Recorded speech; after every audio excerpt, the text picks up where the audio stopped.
السلام علیکم ورحمۃ اللہ تعالی وبرکاتہ نحمده ونصلی علی رسولہ الکریم اما بعد فاعوذ باللہ من الشیطان الرجیم بسم اللہ الرحمن الرحیم۔ درود شریف پڑھ لیجئے۔ اللہم صلی علی سیدنا و مولانا محمد معدن الجود والکرم وآلہ وبارک وسلم۔ دوستوں، میں جیش محمد مصباحی آج پھر آپ کی خدمت میں ایک اور واقعہ لے کر کے حاضر ہوا ہوں، جس کو میں نے انسانوں میں دائمی دشمنی رہے گی کے نام سے موسوم کیا ہے۔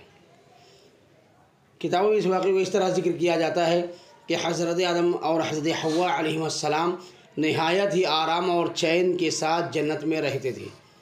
اللہ تبارک و تعالی نے فرما دیا تھا کہ جنت کا جو پھل بھی چاہو بے روک ٹوک سیر ہو کر تم دونوں کھا سکتے ہو، مگر صرف ایک درخت کا پھل کھانے کی ممانعت تھی کہ اس کے قریب مت جانا۔ وہ درخت گیہوں تھا یا انگور وغیرہ تھا، چنانچہ دونوں اس درخت سے مدت تک بستے رہے، لیکن ان دونوں کا دشمن ابلیس برابر طاق میں لگا رہا۔ آخر اس نے ایک دن اپنا وسوسہ ڈال ہی دیا اور قسم کھا کر کہنے لگا کہ میں تم دونوں کا خیر خواہ ہوں، اور اللہ تعالی نے جس درخت سے تم دونوں کو منع کر دیا ہے وہ شجرۃ الخلد ہے، یعنی جو اس درخت کا پھل کھائے گا وہ کبھی جنت سے نکالا نہیں جائے گا۔ پہلے حضرت حوا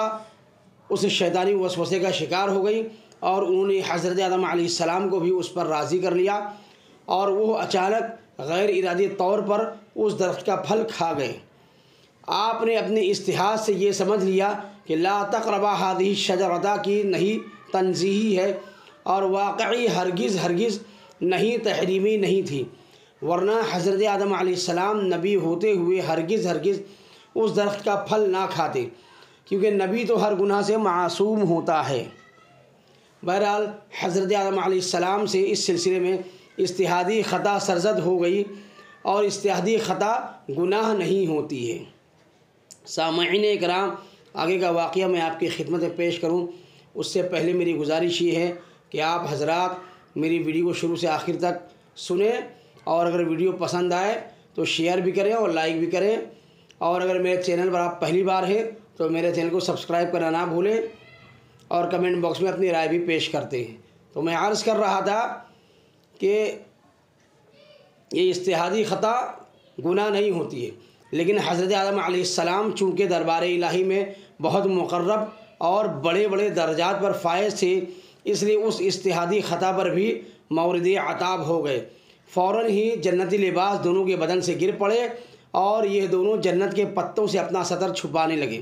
اور اللہ تبارک و تعالی کا حکم ہو گیا کہ تم دونوں جنت سے زمین پر اتر پڑو۔ اس وقت اللہ تعالی نے حضرت آدم علیہ السلام سے دو خاص باتیں ارشاد فرمائیں۔ ایک تو یہ کہ تمہاری اولاد میں بعض کا دشمن ہوگا، کہ ہمیشہ آپس میں انسانوں کی دشمنی چلتی رہے گی۔ دوسری یہ کہ عمر بھر تم دونوں کو زمین میں ٹھہرنا ہے، پھر اس کے بعد ہماری ہی طرف لوٹ کر آنا ہے۔ چنانچہ قرآن مجید میں اس واقعے کو اللہ تبارک و تعالی نے اس طرح بیان فرمایا ہے کہ فَأَزَلَّهُمَا الشَّيْطَانُ عَنْهَا فَأَخْرَجَهُمَا مِمَّا كَانَا فِيهِ وَقُلْنَا اهْبِطُوا بَعْضُكُمْ لِبَعْضٍ عَدُوٌّ وَلَكُمْ فِي الْأَرْضِ مُسْتَقَرٌّ وَمَتَاعٌ إِلَىٰ حِينٍ۔ ترجمہ سماعت کیجیے۔ تو شیطان نے ان دونوں کو جنت سے لغزش دی، اور جہاں بستے تھے وہاں سے ان دونوں کو الگ کر دیا، اور ہم نے فرما دیا کہ نیچے اترو، آپس میں ایک تمہارا دوسرے کا دشمن ہوگا، اور تمہیں ایک وقت تک زمین میں ٹھہرنا اور فائدہ اٹھانا ہے۔ سامعین اکرام، اس ارشاد ربانی سے ہمیں یہ سبق ملتا ہے کہ یہ جو انسانوں میں مختلف وجوہات کی بنا پر عداوتیں اور دشمنیاں چل رہی ہیں، یہ کبھی ختم ہونے والی نہیں۔ لاکھ کوشش کرو کہ دنیا میں لوگوں کے درمیان عداوت اور دشمنی کا خاتمہ ہو جائے، مگر چونکہ یہ حکم خداوندی کے باعث ہے، اس لیے عداوتیں کبھی ہرگز ختم نہ ہوں گی۔ کبھی ایک ملک دوسرے ملک کا دشمن ہوگا، کبھی مزدور اور سرمایہ دار میں دشمنی رہے گی، کبھی امیر و غریب کی عداوت زور پکڑے گی، کبھی مذہبی و لسانی دشمنی رنگ لائے گی، کبھی تہذیب و تمدن کی باہمی ٹکراؤ کی دشمنی ابھرے گی،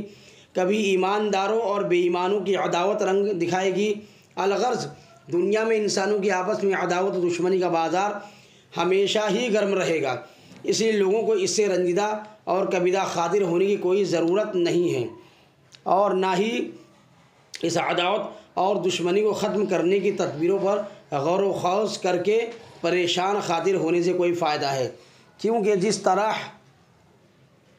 اندھیرے اور اجالے کی دشمنی، آگ اور پانی کی دشمنی، گرمی اور سردی کی دشمنی کبھی ختم نہیں ہو سکتی، ٹھیک اسی طرح انسانوں میں آپس کی دشمنی کبھی ختم نہیں ہو سکتی، کیونکہ اللہ تبارک و تعالی نے حضرت آدم و حوا کی زمین پر آنے سے پہلے ہی یہ فرما دیا کہ بعضکم لبعض عدو،